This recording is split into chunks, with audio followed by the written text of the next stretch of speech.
Wah wah, syahdu sekali suara muadzin Aceh ini guys.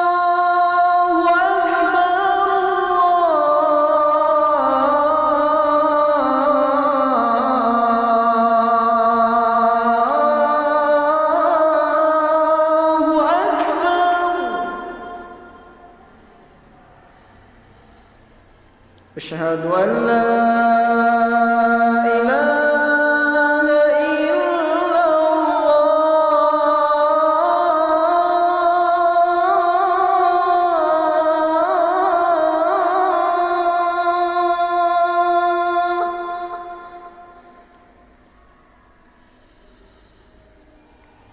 أشهد